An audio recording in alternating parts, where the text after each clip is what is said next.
welcome to yet another edition of E-Expressions for the New Indian Express. I have with me two distinguished diplomats, Rakesh Sood, former ambassador to France and Afghanistan, and Ambassador K.C. Singh, former secretary MEA, and a man who knows both of them very well, and also American politics, which has started to behave, as he just said, like politics in Bihar. Mr. Prabhu Chawla, the editorial director of the New Indian Express. So, gentlemen, may I start with Ambassador Sood? Exactly what is going on currently? It seems like there's going to be a street fight. Well, actually, we have always believed that the US election is decided the day the voting takes place, but it's actually a three-stage election. Right. And there is one element of the US presidential election which is neither written in their constitution, nor is there any legal basis for it, but it is perhaps the most important norm. And that is when the losing candidate makes his concession speech. Right. Because that normally happens within either the same day or a day later or something like that. And that then clears the way for the other two stages to go through without any contention. What are the other two stages? The other two stages are first the Electoral College, and that is going to meet on 14th December. And that is, by now, everybody is an expert on the Electoral College. 270 votes out of 538, whoever gets it, that kind of thing. And then the third stage is on 6th of January, when the Congress meets and the Congress approves or legislates the result of the Electoral College. And the Congress then finally puts the stamp of approval on the election of the president. The Senate puts the stamp of approval on the election of the vice president. And then on 20th of January, as per the Constitution, the new administration takes over. So because of the concession speech, which is actually a tradition, it is a custom, you have the other two cases, the other two stages taking place smoothly. Right. In this particular case, what has happened with the polarization is that the election is quite clearly a very, very hard-fought election. We don't know which way it is going to turn. Right. And from the statement that President Trump has already made, he's already invoked the Supreme Court and things like that. So it is quite clear that this is going to be controversial. Right. And that's what we are going to see in coming days. Indeed. Ambassador Singh, what do you have to say? You were talking briefly about the virus transporting itself to the USA. Look, this is not the first time. What Ambassador Sood is saying, 2000, exactly the same thing happened. Right. At one stage, Al Gore was going to concede, and then he took it back when he realized it was all hinging on the votes in Florida. And that got very messy because the Florida Supreme Court was allowing the counting to go on. Right. And then the US Supreme Court decided to step in. Right. And most legal experts say they had no locus standi. They had no business to step in because, as you know, it's a federal system. And in the federal system, states are, unlike a system where you have a chief election commissioner and an election commission. In US, the methodology of election is decided by each state. And that's why there is great variation in how they go about it, which is what we are seeing now. Right. Because in case of three states, that is Florida, North Carolina, and Ohio, simultaneous counting took place, both in respect of the votes cast yesterday, as well as the postal ballots. Right. In case of Pennsylvania, Massachusetts, and Wisconsin, that is not the case. We are finding it's got backloaded. And that was always a worry. And that's why Trump has been, for many weeks, realizing this ultimately will come down to what is called the blue wall, the three states in the north, in the Midwest North. Right. He has been delegitimizing the electoral process. He's been saying the result must come by nightfall. Now, there is no such thing once the votes have been cast, and particularly when you have a pandemic, and a lot of people have sent in postal ballots. Right. I mean, there is absolutely, you can't, and now he did exactly that today. At 2 o'clock in the morning, he comes before the media, and instead of saying what Biden said, that we think we are going to win, right. He said, I have won. Why are they not legitimizing? And he contradicted himself. He's saying in Arizona, please keep counting the votes because he's lagging there. But in Pennsylvania, he says it's all fraud. It shouldn't be counted. Now, I don't think any court will intervene. They've been to the Supreme Court first on the postal ballots, and even the Supreme Court at that stage endorsed it. They said what has been received by this date, what is probably controversial is a local decision to say even if it is stamped on November 3 and it comes 3 days later, it'll still be counted. Maybe on that they can do. But they can't go to the Supreme Court directly, which is what Trump is threatening to do. But in the process, he has caused a lot of, he has exacerbated the tension and probably taken it to the street level. But what we've seen, fortunately, is that Wisconsin has moved very rapidly. There's been a switch there. Biden is leading, albeit by a very narrow margin. Because the postal ballots are coming in, which are supposed to be 80%, 20%. Democrats, 80% Democrats, 20% Republicans. And I think Trump may have realized that these ballots are likely to swing Pennsylvania or certainly Massachusetts. If these three go, which is 46 seats, then Biden is home and dry. Biden probably just needs 2 of them if he does not lose Nevada, because there his lead is narrowed and he's won Arizona. Now with that, he just needs 2 out of 3. But having lost Arizona, and if Georgia by then is not declared, that's the other troublesome one, because the governor is a Republican. So he's just stopped the counting this night. And therefore he's waiting for daylight so that the Republicans can rush to a court. The neater outcome will be if, Biden gets 2 out of these 3, then Georgia is moot. It's not important to win or lose Georgia. But if this does not happen, then I think we're in for a messy fight. So it makes one feel rather proud of our own system, doesn't one? You can feel quite chuffed about it. We have 800 million people who vote, and it goes pretty smoothly. Here, if anything, the opposition curses the machines. They don't curse the ruling party. No, Kathy, I'll ask both the ambassadors one question, because I spoke to some people in America today before coming here. They were all still in the other side. They're still awake and waiting for that. And most of them feel that there is some kind of stuffing of votes going on. The people are bringing in bag full of votes. They are throwing into the counting center. That is what is happening. That's why Trump was referring to, perhaps, because votes are still, somebody is bringing the votes, ballot papers, and throwing into a counting center. They have stopped, in fact. Counting has happened in some of the states, but they are not declaring Trump victorious because he has got more votes. I don't know whether you have heard it or not, but I have heard from the horse's mouth that votes are being stuffed there, like used to happen in Bihar and everywhere else. Either you take away the counting machine or you take away the ballot paper. Here the ballot paper are being brought from outside to be counted when the counting is already stopped. But Prabhu, this is not the first time. Trump has said while electioneering that thousands of ballot papers were found on a river. They were not, because Trump operates on a parallel reality. And then there are these people of QAnon. You see, I'm not quoting Trump. I'm quoting the people who are right there. Correct. But these are people, followers of Trump, are like the Bhagats here.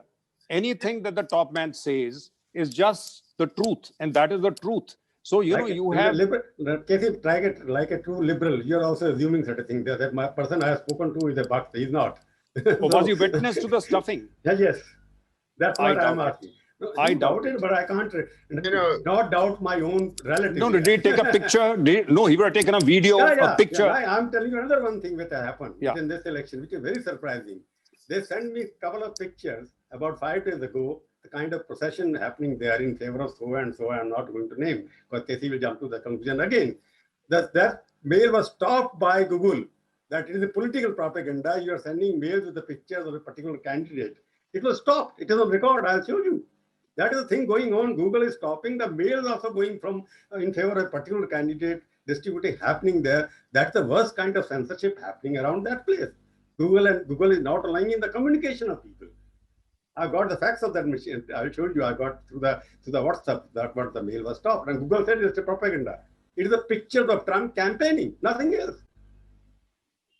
So if this is expected from a democracy of the West, what we call the liberal democracy, all of those who go and study there, they come back, follow the same model here. But when it comes to personal choices, whether it's here, because here the media is also bucked, There the media is entirely opposite. There, what they are doing is hide everything which the government is supposed to be doing badly, but they hide it here. But there, everything, if he's winning, he's losing. So I don't know who is telling the rest, because I'm in my case, whether it wins or loses, it doesn't make a difference to me. But what I'm hearing is shocking. Why it is happening in America? Both of you have been diplomats. You must have studied from within. Rakesh has been there in America. So why this kind of change in the environment in American democratic system? Well, Rakesh? the change it hasn't come with Trump. The change has been coming for the last few decades, and we've seen that happening over the last few decades. It began in the 1980s. See, democracy is a basic social compact, and there is a certain, there is a certain commitment and there is a certain obligation. And here, what we have seen is that that compact is something that has been gradually eroding. And I think one of the biggest challenges has been for the Republican Party. The Republican Party has undergone a massive transformation. Now, Trump was not the preferred candidate of the Republican Party, even in 2016. We all know this. Yes. Everybody knows this. He was seen as an outsider. However, the Republican Party adopted Trump as their nominee for the simple reason that it suited the Republican Party. And therefore, this is what has continued. But in the process, the Republican Party has moved far right. And that has created its own counter reaction in the form of Bernie Sanders and so on. Now, you would have thought that, when the Democratic primaries were taking place in this year, you had Bernie Sanders and Elizabeth Warren, which were much more to the center left, but eventually the Democratic Party decided to go in with Joe Biden. And Joe Biden is certainly not seen as a far left. He's seen far more as a centrist, as a pragmatist, and so on. Now, this is the kind of readjustment of the bipartisan politics. See, US has traditionally followed a two-party system in their election. But what is happening is internal fracturing of political parties. So somewhere along the way, I think what we are going to see eventually is a breakdown of the two-party system in the United States. You are going to see over a period of time, I think politics in the US, due to a variety of reasons, and Prabhu, I think media also plays a part in it, including social media, including Google that you referred to. So all of this is going to have an impact. And I think we are going to see a shift away from the two-party system which has dominated.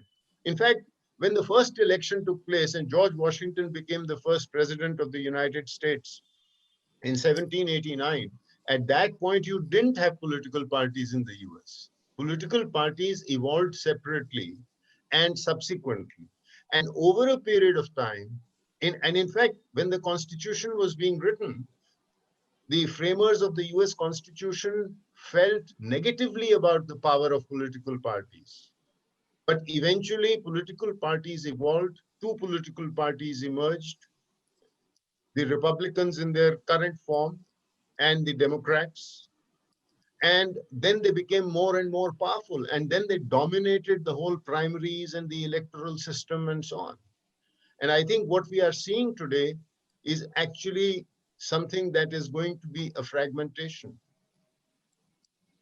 Kathy, what is your opinion on this? Yeah, that's quite fascinating. Yeah. Well, it is not going to happen now. I mean, but I think over a period of time, that would be the direction in which it is likely to evolve. Yeah. I don't think the bipartisan system may change, but what has happened is that the Republican Party has just prostrated itself before a rebel-rousing popular leader who basically addresses the people directly through social media. He doesn't really need the party. For him, it's tweet by tweet, and parties don't need. So party is just attached to him, and the party needs him to get the senators and the congressmen elected. So it is populism by which this person has become, and this is exactly what the founding fathers of America feared, and that is why the checks and balances were created in the U.S. system. That the Congress will be a check on a president. They were always worried about an autocratic leader who becomes a dictator. But if Trump comes back this time with a Supreme Court completely subservient to him, with a 6-3, with 3 nominees posted by him and a 6-3 majority, and Senate, if it does not flip and remains with the Republicans, and we've seen how obedient and subservient the Senate is, that even on something like the nomination of a judge, 7 days before the election, when they didn't agree in case of Obama, when a nomination was made 10 months before the election, on the basis that it was an election year. Now you do it 7 days before. So it's essentially a very autocratic, centralized system where parties have become defunct. In fact, this is one of various books have been written on how democracies function. And Ambassador Sood is right. Democracies have written and unwritten rules. And unwritten rules are respect for your opponent, not the threat of use of force, basically accepting certain norms, like when you have lost, you have lost. You don't say, no, if I've lost, it's illegal, it's illegitimate. Now, once that happens, then democracy is already undermined. And therefore, I think what is happening is this is a result. This is not just in US. This is a result globally of globalization, marginalization of majority, middle class, working classes, the upper classes, the rich, garnering all the gain of globalization, and of course, the movement of immigrants. So there are twin factors which are being used by Trump, used by others, not just by Trump. In India also it is used. In India, you use the minority community, the Muslim. Bolsonaro uses something else in Brazil. You go to Turkey and he uses something else.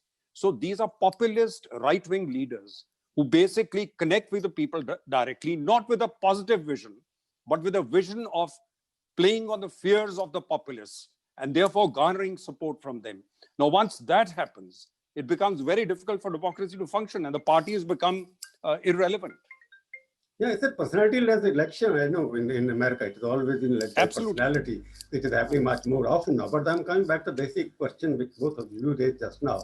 Rich people and whatnot, because Obama, he represented the compromise, what they call, what Modi called the Lutyens Valley. There is a Washington lobby there in America, they are known as. Any candidate who is not accepted by Washington is always seen as an outsider. So Trump was an outsider, Rakesh said, in the beginning, because he did not belong to what Washington thinks America should have as one of the presidents. But I'm coming to a bigger question, because outside interference, corporate interference. In this case, there are allegations in America that Russia was interfering, China was interfering. Now I can see, certainly because Facebook, Google, everybody is interfering in the election. It means the people's mandate is not being reflected as it should be. And these social media, what we are talking about, they have banned Trump also, they have banned others also. But do you agree that interference from outside, the non-state players, rich players who control the communication system, they are also trying to divide the society and polarize that? Rakesh. Well, you're right, Prabhu, in the sense that what we are seeing is whether this is adding to the polarization, certainly, but this is also a reflection of the polarization. You know, polarization is a phenomena that has led to, and in a sense, social media with its echo chamber phenomena adds to the polarization, because what happens is that people everybody becomes a journalist, everybody has a voice, everybody has a platform, and everybody has a supportive audience. And so, you tend to hear what you want to hear and that kind of thing. So it actually, the echo chamber effect of social media adds to the polarization. And this is where democracy finds, that is what I said, by developing a new social compact for sustaining democracy. And where do you then develop these norms as to how democracy is to be sustained under these strains? And I think that is a challenge. And as Casey said, you have in different countries, given the different environments, you have different populist authoritarian leaders who use, and you will find that there is a common thing. All of them try to create their own narrative, whether it is Bolsonaro in Brazil or whether it is Erdogan in Turkey or whether it is Trump. I mean, there is, in a sense, a disregard for science, a disregard for facts. It is as if what I say as the leader is what is the narrative, and that is what is sought to be created. And Now, Rakesh, I asked you a specific question. This is interference from outside, whether these are the tech giants who are interfering everywhere, and whether they're Russia and whatnot. Both of you are diplomats, must be knowing how the outside agencies can influence an electoral outcome. So what system they use to influence it? well, Prabhu, again, I mean, for 2016, I think that there is a certain amount of material that is available in the public domain, which talks of the fact that yes, that there was some interference. Now, whether it was decisive or not, nobody can really determine that. For the current election, I'm not sure whether that kind of interference, whether there is any hard evidence. Yes, there may have been attempts. I think we've seen newspaper media reports indicating that there were perhaps attempts. But I think the US systems have also been tightened. And so I don't think that there is any evidence to indicate that for the current election, that there has been interference. Although you would perhaps remember that even earlier today, early in the morning, there was some report saying that in North Carolina, bots were ringing up people saying the queues are very long. You don't need to go and vote today. You can go and vote tomorrow. And the Attorney General in North Carolina went public to inform the people, look, this is all a false notice. And actually, you have to vote today, etc., etc.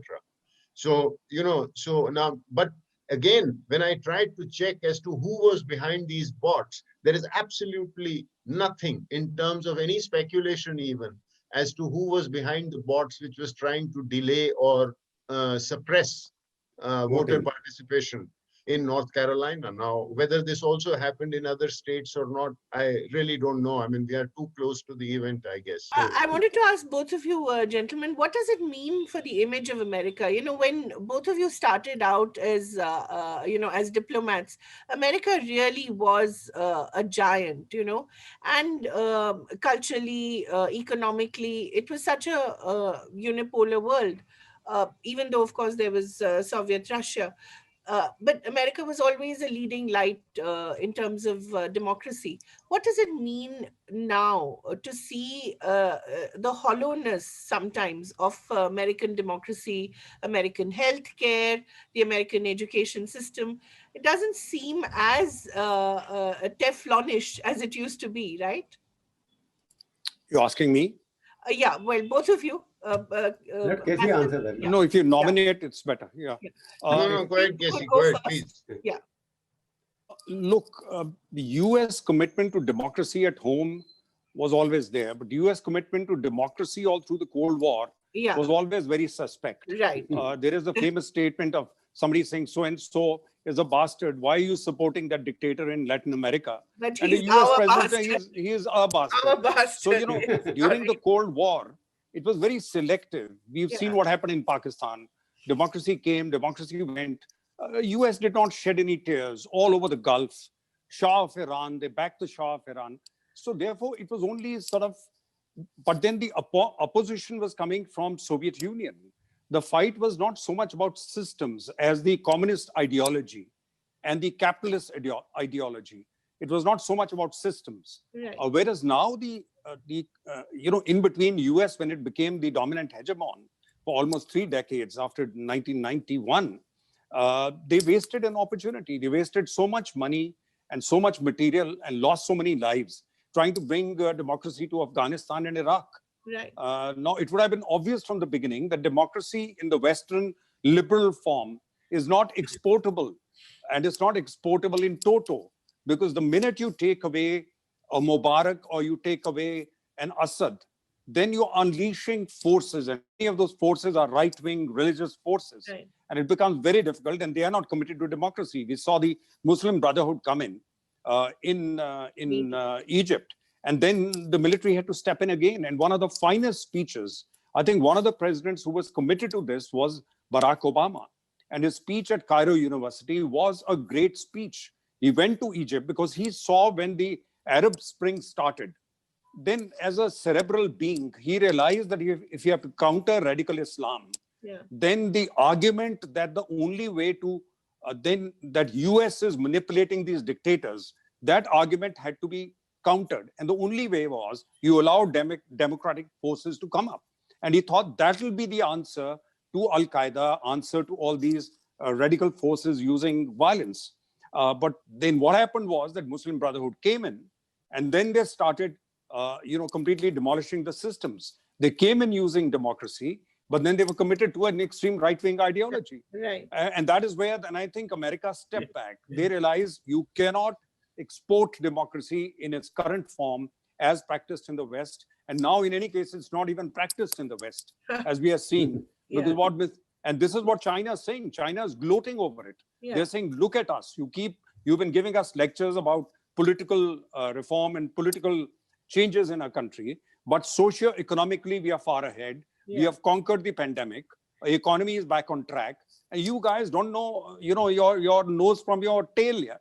And therefore, they're having the last laugh. Absolutely. And what is happening in America now will only support it. So what kind of a model is it where you can't even decide how to conduct an election and do orderly change from one president to the next? Yeah, it's an extraordinary time. Ambassador Sood. Well, I think when the US emerged as the sole superpower, so to say, after the collapse of the Soviet Union, as Casey pointed out in 1991, the US thought that they could do to the rest of the world, like Iraq, Afghanistan, what they had done in terms of West Europe or the reconstruction of West Europe post 1945. But as Casey very clearly emphasized, the societies here were totally different as compared to the West European societies. And that was a different moment in time because of the bipolar world. And here you had a very different moment. But I think in addition to everything else that happened in the subsequent years was also the rise of China. So the US was no longer as dominant. I mean, it is still today the largest economy and has the largest defense forces and the largest budget. But the fact is that it is no longer the sole superpower. It is no longer the indispensable superpower, as Madeleine Albright used to call it during the Clinton years. Right. That notion has changed. So the shine has gone off. And I think Trump has certainly, you see, the US also had internal differences. It had always had its racial and economic fault lines of inequality and racial fault lines and so on. And the US society is conscious of it. Now, the problem is that Trump has actually mined those fault lines for his own political purposes. And that has polarized society. So, domestically, what it has done is it has, instead of bringing the society together, it has actually divided society in a lot of ways. And I think that is what is the biggest challenge for the US. So today, the US faces not just the external challenge of a rising China and all the rest of it, or a disruptive Russia and things like that, or a disorderly world, but the US also faces domestic challenges, both economic challenges as well as racial challenges, because of the polarized society. I mean, the Black Lives Matter, that movement was something that emerged largely, and the Trump administration was unable to put a healing touch out to it. No, both Ambassador, I have Kaveri just a minute, because a very interesting point you're making about the collapse of a superpower concept, basically, you're talking about, Rakesh. I'm just asking another question to both of you. That slogan of Mr. Trump has been "Make America Great Again," which is a very nationalistic slogan. Okay, America is minimizing its stature, so maximization of the American superpower should happen. He has been always feeling to that point, going to the lobby for America, Great America, which everybody talks about it. But you are saying no, it is not. America as a superpower has collapsed. But there is the rise of America, the super political power or democratic power has collapsed. But the rise of capitalism seems to be quite evident in that country. It's a big tech companies or big corporate world who are much more acceptable both in China and in India or bigger democracy. They can communicate directly with the leaders of other countries. Earlier it was being done through the political leadership. The political leadership of the United States, do you think, has become just a symbolic political leadership who happens to be president of the United States of America, but he is not accepted as United States of America president because he doesn't have that kind of credibility which other Bill Gates have got or Zuckerberg has got, somebody else has got. Don't you think that's a change in American way of thinking? America is more an economic power, superpower, where American businessmen are talking on behalf of America rather than the presidential leadership of that country. No, that is a factor, Prabhu, of what Trump is, because he's both isolationist. He's withdrawn from the alliance system. He went and lectured NATO countries. He literally walked out of a NATO summit. He walked out of the Trans-Pacific Partnership, which Japan was trying to create as a counter to China, the economic partnership of the Indo-Pacific. So on the one side, there's a contradiction there. He wants to make America great again by looking inwards, by bringing businesses back, by being isolationist, being anti-globalization, cutting off global supply chains, reducing commitments abroad. By the same time, he wants to also strut around and be taken seriously all over the world. So I think what he has done is something probably which was overdue, because on the positive side, he's the first US president who has directly confronted China. No other US president so openly and directly confronted the problem, which is the way China is rising and the way the Chinese influence has spread over the last 5 to 7 years, with President Xi also saying, having a dream of making China great again. Now, Mr. Modi wants to make India great again. Now, there are many guys trying to make their own countries great again. But in the process, what's happened is that you have the linkages and the confrontation, which that is causing. You may have a Quad then to contain, but we got the Chinese sitting in Ladakh across the LAC. Part of that is the Chinese perceiving you as joining this threatening alliance in their mind, which they realize will be a challenge to them, to their rise, to their becoming the predominant power in the world, definitely the predominant power in Asia.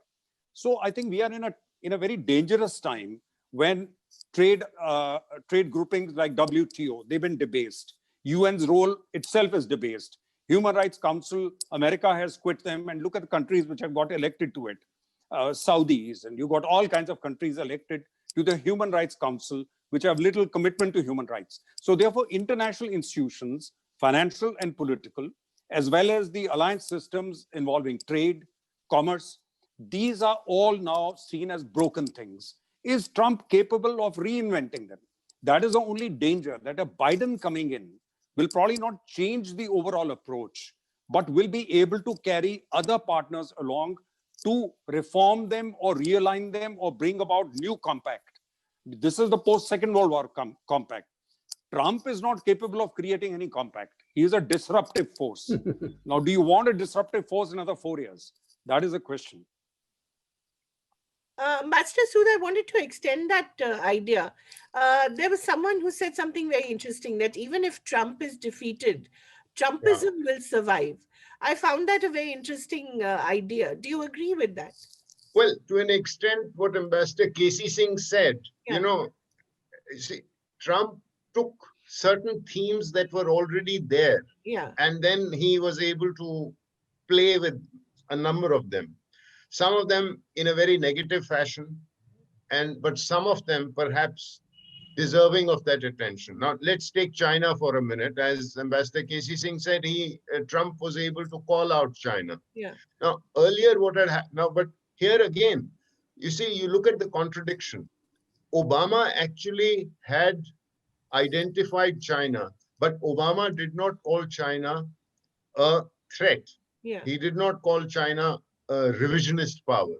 What he wanted to do was he wanted to be able to work with China as well as in things like climate change, in dealings with North Korea, etc. And at the same time, also move from a policy of competition, which was already there, to a little bit of a containment. And where did you see this containment? You saw it in his rebalancing to Asia policy, Right. which was announced. And you saw it in the Trans-Pacific Partnership, the economic aspect of it, in which Japan took the lead. Now, so when Trump comes in, what he does is he moves from containment to an outright confrontation. And he says this is a trade war and a technology war and so on and so on.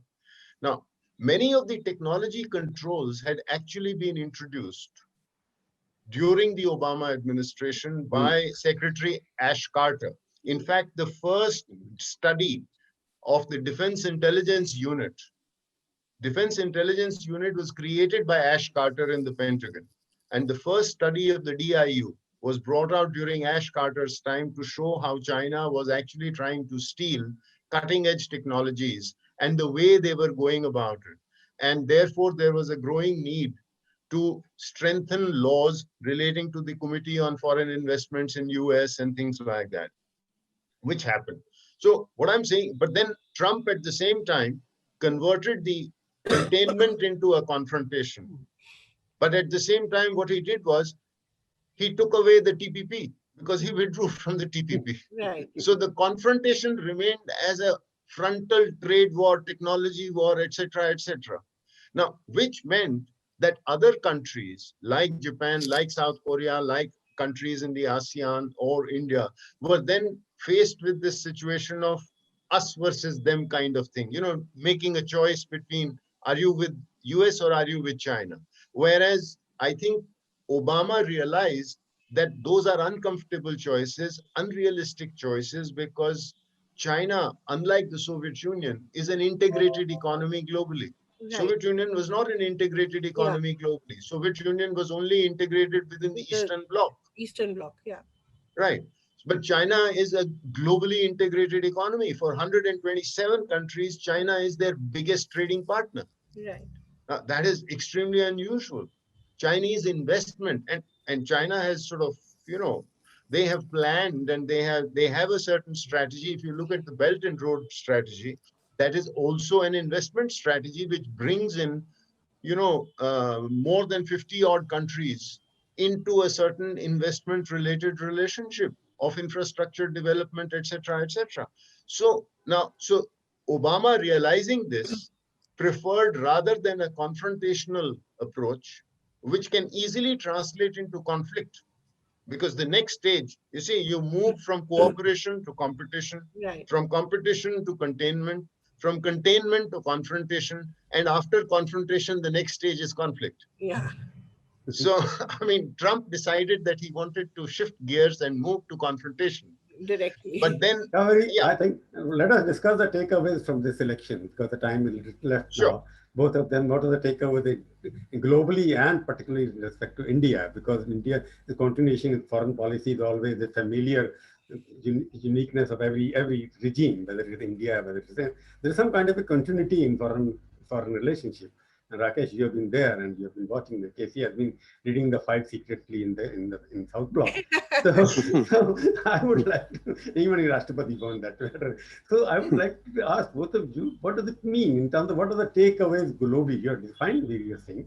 What if you summarize in 5-6 takeaways from global world as well as India, if Trump retains power and if Biden wins? Casey can start. Casey is look, the difference is essentially the core of Indo-US relations, and the trajectory of Indo-US relations will remain the same. It'll grow. It's a question of the details. It's a question of the speed it acquires, or the public articulation of that relationship. Essentially it rests on 3-4 things. One is defense. On defense, for Secretary Pompeo to come to Delhi, stand with us, and directly threaten China is unheard of. I mean, this they don't even do with Taiwan. They don't even do it with their allies. So that, I think, was more electoral rhetoric. It was more Pompeo playing, if he has to, fight a presidential election next time. I didn't take that seriously.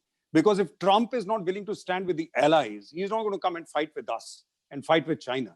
So one is defense. But they are willing to sell us cutting-edge weapons. We've signed the 4 foundational agreements. They weren't all created during the Trump period. They started earlier. So it's a process which was given the final dimension during this period. Now, the other one is trade. On trade, we will get less pressure, but nevertheless, that issue is not going away. With Trump, it's a disruptive feature where he'll get after you and say, why are you not buying Harley Davidsons when the market may be just $3 million? There's no comparison at all between them. So with Trump, it was often parallel facts, totally unrelated to reality. But with Biden also, you'll have to sit down and really balance your trade and see where you're going with it. The other two are, one is the Islamic, and the third is Islamic world. Trump has caused tremendous amount of disruption in the Islamic world. He's gone after Iran, which complicates our relationship with Iran, then the handling of Afghanistan, Central Asia. He's sided with Saudis and the Emiratis and the two Mohammeds. That will change. And I think they must be the most concerned today, will be the two crown princes, one in Abu Dhabi and the one in Riyadh at the moment, on what happens, because they are afraid that a Biden presidency means that they will reach, or you might, in fact, get a former Deputy Secretary of State as the Secretary of State. And he's the one who negotiated the Joint Comprehensive Program, the nuclear deal with Iran. So, that door may be reopened by America. Then you have fractures between Shia and Sunni, fractures between Sunni and Sunni. You've got Turks on the one side, and you've got Qataris with them on the Iranian side, and you've got all these others on the other side. Now, Trump has created this huge churn in the region. The next Biden will try to heal it, will try to, see if he can get this entire region together to find a solution to West Asia, to Syria, to the problems, and to see how you can peacefully contain Iran rather than confronting it, and therefore opening the door to China. The Chinese have got greater support there. So these three basically, but the last one is on Indian domestic politics, freedom of expression, speech, how you deal with opposition here, etc. Now, these, how you deal with the minorities. I think this with Biden, because of the Democrats, we saw that altercation between a foreign minister, external affairs minister, and Jaipal, which Kamala Harris had joined, where he refused to meet someone because he thought they were not, they had been critical on Jammu and Kashmir. Now, therefore, with the Democrats, that may be back on the table. May not openly, but definitely that would be on the table. With Trump, that is not there. But with Trump, you inherit all the disruption, all the chaos, with the possibility he may go and cut a deal with China. And therefore leave you adrift. You left out Pakistan in the entire narrative of yours. Pakistan today is that is more important for domestic optics. Correct. But I think what has happened is, Prabhu, I now see a Sino-Pakistan combination. I don't think the Pakistan problem is a standalone problem now.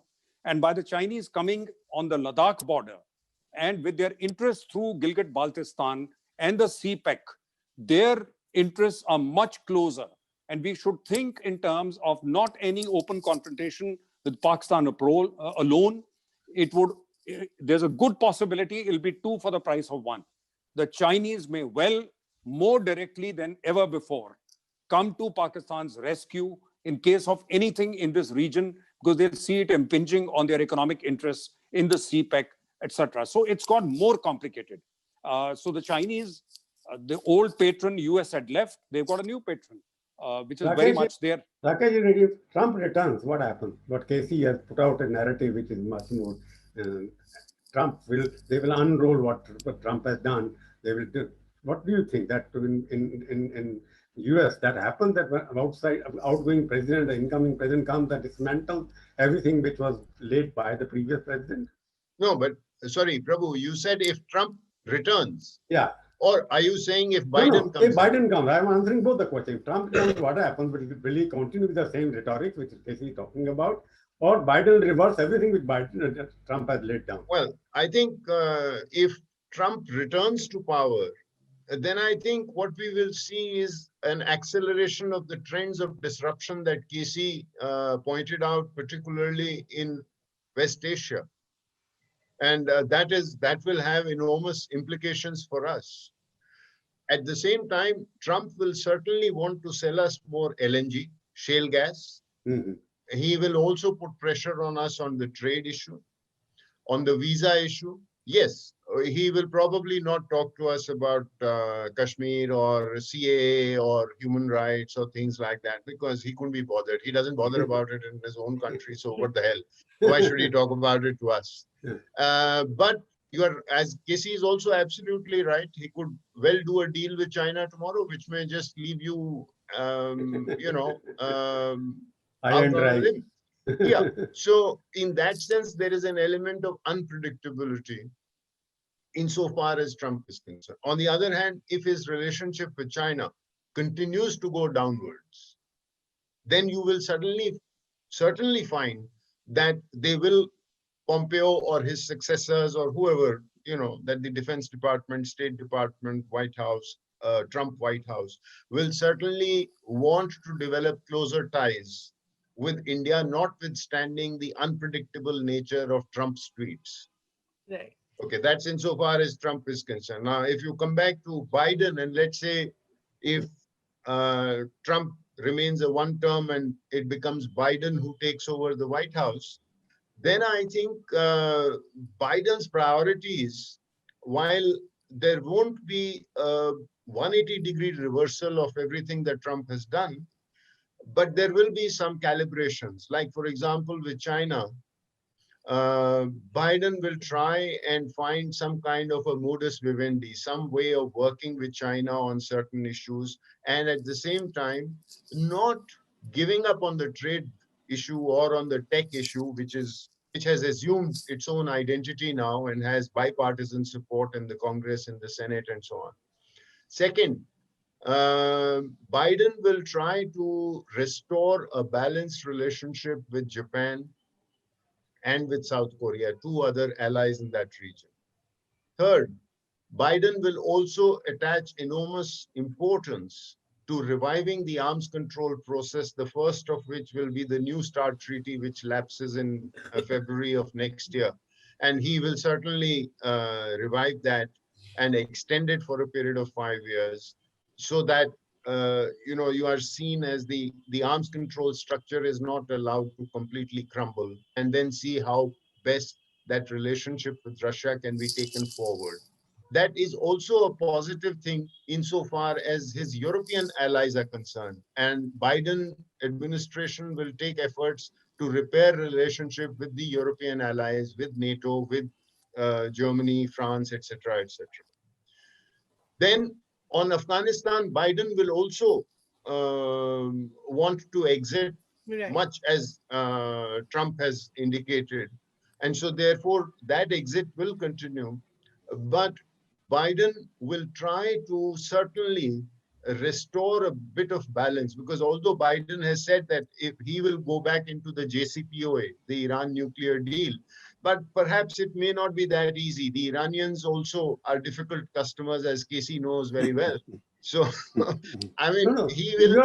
I will stop you because I'm now asking a very journalistic, simple question. Yeah. No. We're also running out of time. Rakesh, Prabhu, so just to conclude, what I'm saying is that insofar as India is concerned, the priority that India will get in the Biden White House will, in my view, will drop to number 5 or number 6 after he has managed China, developed, restored Russia, restored a working relationship with allies, dealt with Afghanistan, dealt with the Middle East, Iran, and so on.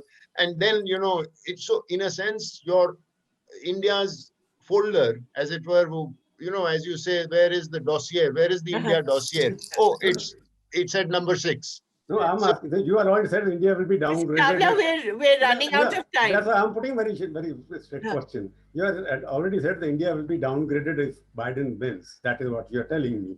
Now, if I got it correctly, it will have less importance, because the economy, Indian economy. You can't argue with a diplomat. I know all of you can say many things without saying anything. But the question is, I'm asking a very straight question. Pakistan will be happy. Pakistan and China will be happy if who wins, according to you? I think they'll be happier with Biden, because then the whole Clinton group, whole earlier group that they have dealt with, will be back. And Do they you know agree, that. Rakesh? Yeah. You agree, Rakesh? Pakistan and China both will be happy if Biden wins? Oh, certainly. China and Certainly. Pakistan both will be happier because you see, earlier she had perhaps Hello. thought that he could do a deal with Trump, but he suddenly realized that this guy is हाँ too मैं कर रहा unpredictable. हूँ आज on the So other program. therefore, he would prefer to deal with a more predictable Biden.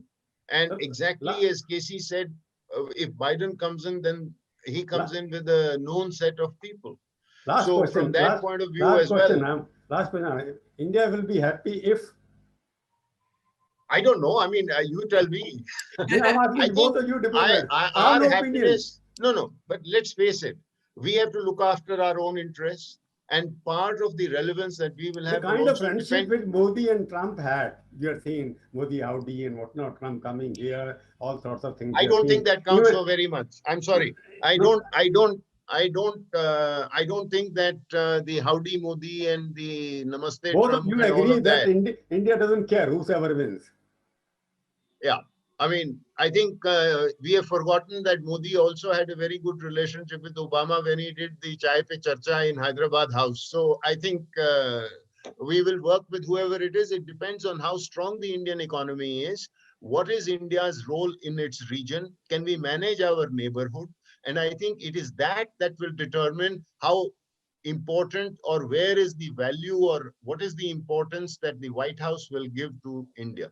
Right. Casey, do you agree that No, India? absolutely correct. Absolutely, because we have to stop. We are a large country. We have to stop worrying, looking for endorsement and the hugs from leaders of other countries. I think we should get over this. This Jappi Puppy doesn't work. It's more for domestic display. It's very good to display domestically. But all these guys are, absolutely total Hardcore. pakka politicians. They understand all this. I think ultimately it's a question of how useful are you to their interests in the world. And to that extent, you be pragmatic and deal with it. Thank you all, gentlemen. It was a very exciting discussion, almost as exciting as the elections. Thank you very much, and hope to see you soon.